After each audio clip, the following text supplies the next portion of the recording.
तो दोस्तों एक बार फिर से स्वागत है आपका आपके अपने यूट्यूब चैनल एक ऐसी टेक्निकल क्लासेज में। आज हम देखेंगे थर्मल इंजीनियरिंग में स्पेसिफिक हीट ऑफ गैसेज यानी जो गैस की विशिष्ट ऊष्मा होती है वो क्या होती है, कितने टाइप्स की होती है और उसका पूरा डेरिवेशन देखेंगे आज की इस वीडियो में। तो यह है आपका थर्मल इंजीनियरिंग का चैप्टर सेकंड का पार्ट थर्ड और यही पार्ट थर्ड जो है आपका लास्ट होगा चैप्टर सेकंड का, क्योंकि आपके बुक में कुछ है एक्स्ट्रा दिया गया है लेकिन वो सब आपके सिलेबस में नहीं है। तो आइए इस वीडियो को करते हैं स्टार्ट, लेकिन उससे पहले आप लोग चैनल को सब्सक्राइब जरूर कर लीजिएगा, साथ में बेल आइकन प्रेस जरूर कर लीजिएगा। चलिए देखते हैं कि गैसों की जो विशिष्ट ऊष्मा होती है वो क्या होती है।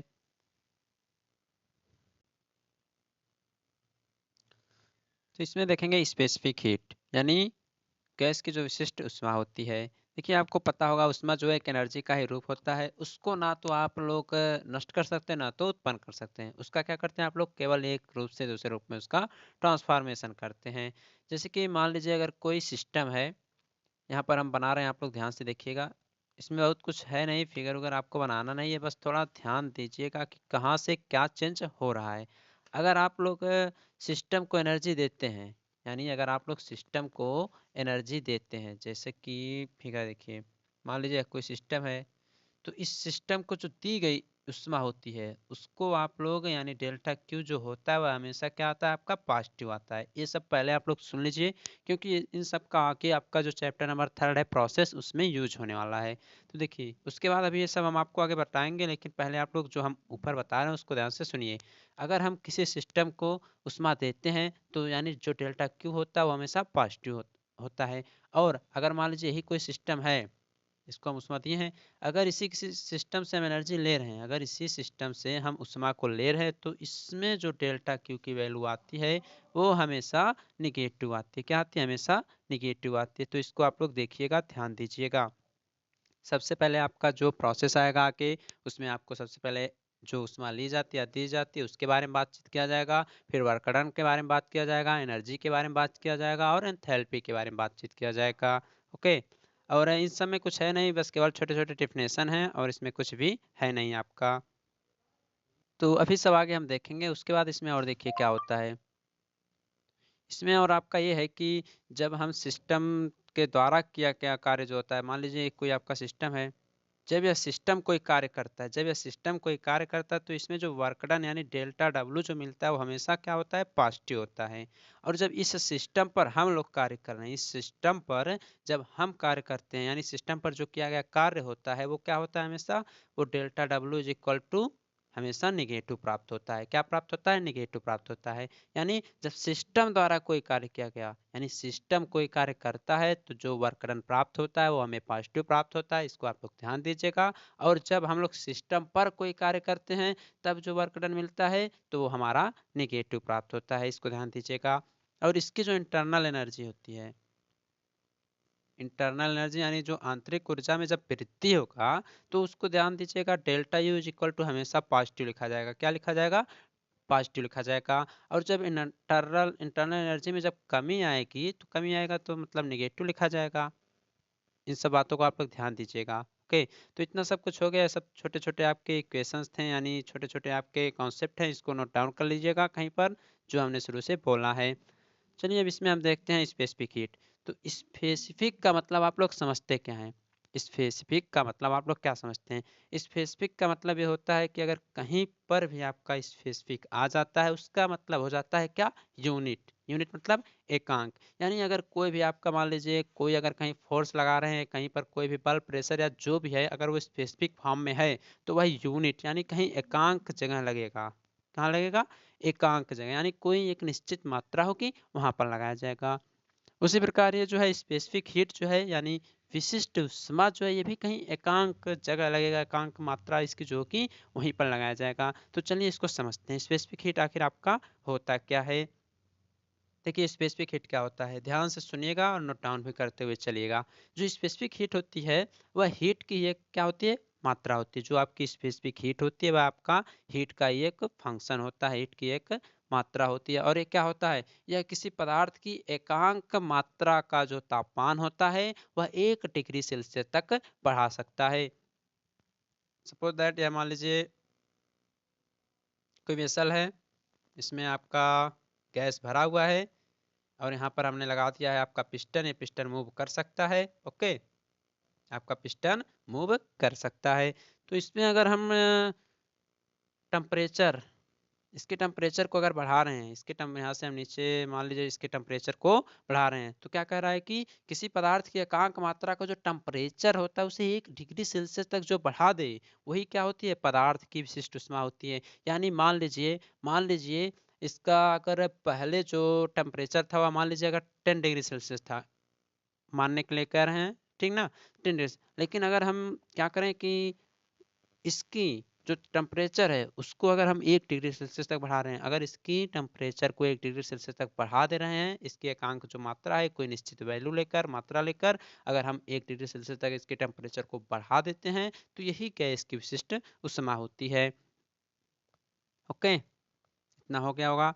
तो इसमें कुछ है नहीं, बहुत ही सिंपल है। तो अभी इसको हम और विस्तार से समझेंगे जब आपका सीपी आएगा, सीवी आएगा, तो ये सब आपको हम आगे बताएंगे। और हाँ, जो आपका यह स्पेसिफिक हीट होता है यह आपका सी से रिप्रेजेंट करते हैं इसको, किससे, सी से। और सी इज इक्वल टू क्या होता है ये भी हम देखते हैं। तो जैसे क्यू इज इक्वल टू क्या होता था, क्यू इज इक्वल टू होता था m c into d t, यही तो होता था, Q is equal to m c into d t होता था। तो यहाँ से सी क्या मिलेगा, सी इज इक्वल टू आपका मिल जाएगा Q upon m d t, यही तो मिलेगा।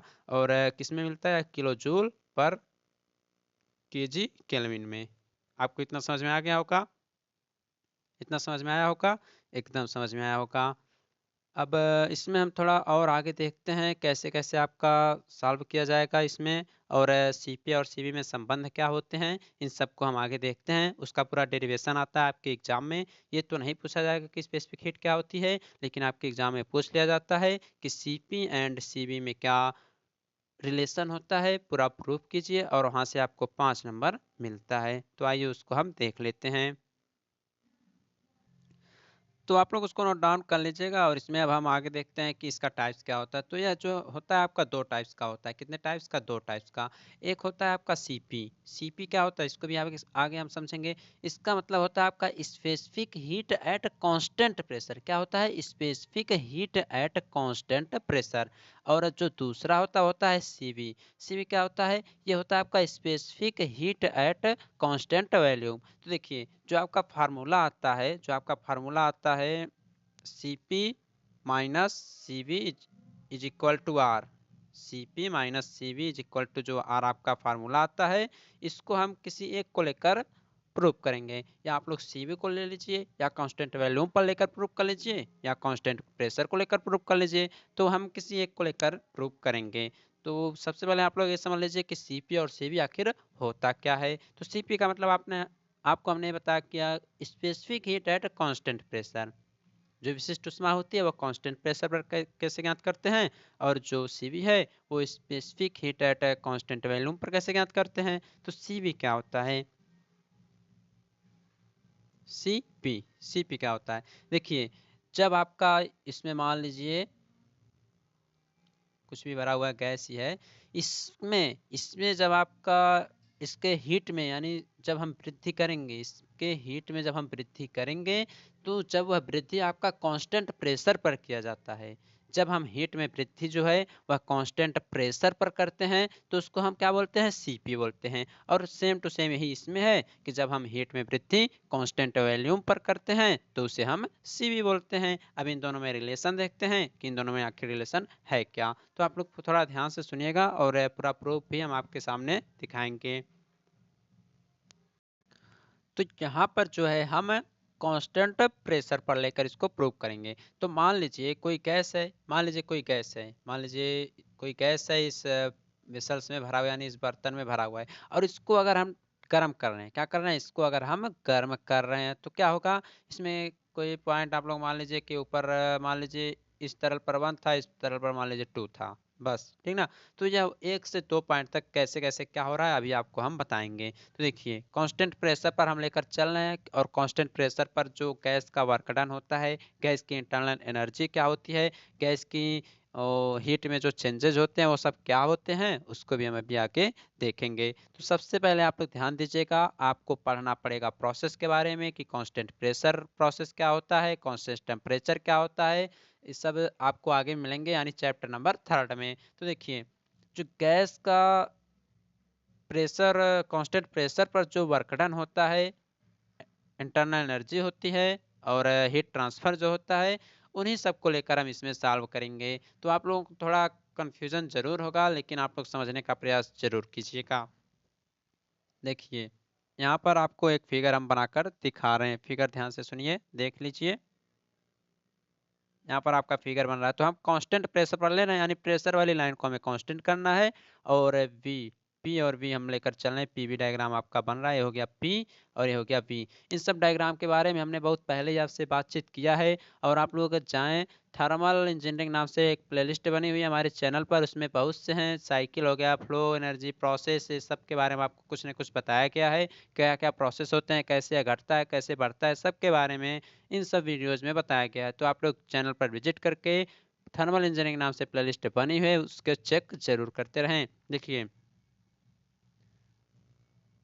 1 और ये हो गया 2, .1 हो गया और ये .2 हो गया। .1 एंड .2 आपका हमने यहाँ पर दर्शा दिया है। ठीक, ये हो गया आपका P यानी प्रेशर लाइन हो गया, और इसको ऐसे ड्रा कर दीजिए नीचे।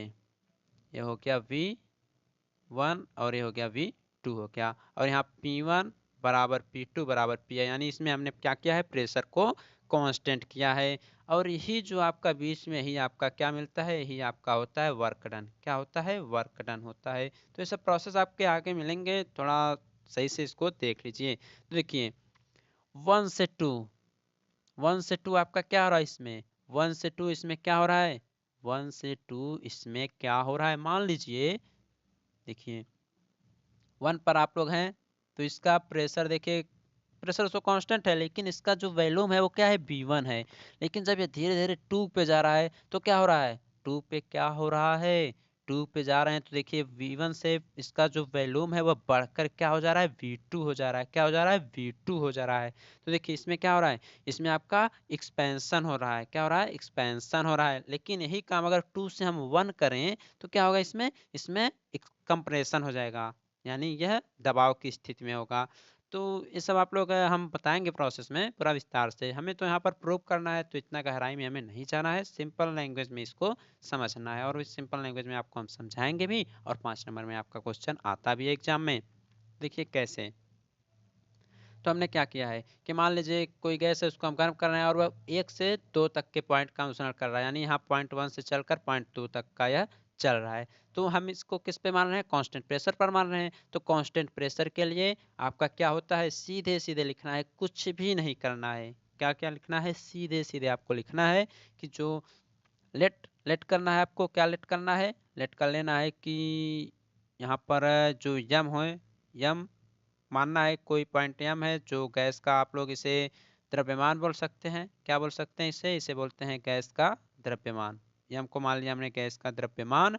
और V1, V1 क्या है यहाँ पर, V1 आपका .1 पर आयतन है, यानी हम बोल रहे हैं, आप लोग सुन लीजिएगा, .1 पर आपका आयतन है। .1 पर आपका यह गैस का प्रारंभिक आयतन है, गैस का प्रारंभिक आयतन है। और यहाँ पर V2 क्या है, V2 क्या है, V2 क्या है, यह भी तो आपका है .2 पर क्या है, गैस का, क्या है, .2 पर गैस का आयतन है, और क्या है।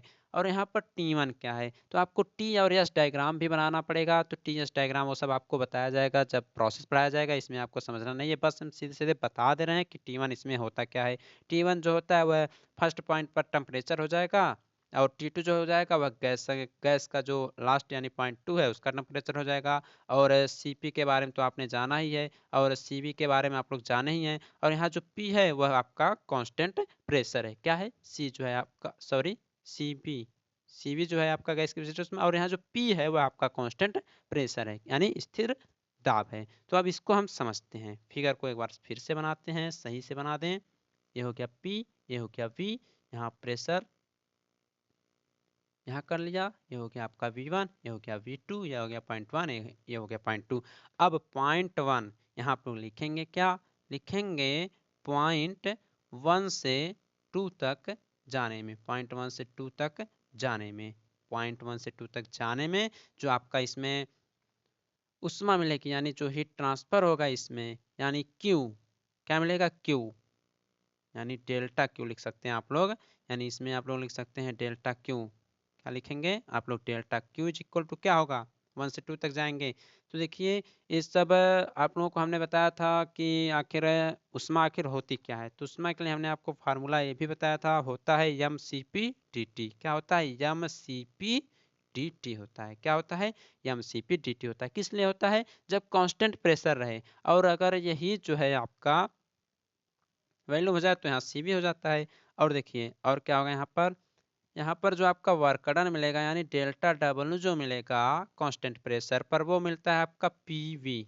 क्या होता है, पीवी, यानी पी डेल्टा वी आप लोग इसे लिखेंगे, क्योंकि जब हमने 1 ग्राम में टेम्परेचर को बढ़ाया था तो उसमें कुछ न वृद्धि तो जरूर हुई होगी, यानी वह वृद्धि जो थी, मान लीजिए वह डेल्टा वी थी, उसके वैल्यू में भी कुछ न कुछ वृद्धि जरूर हुई होगी।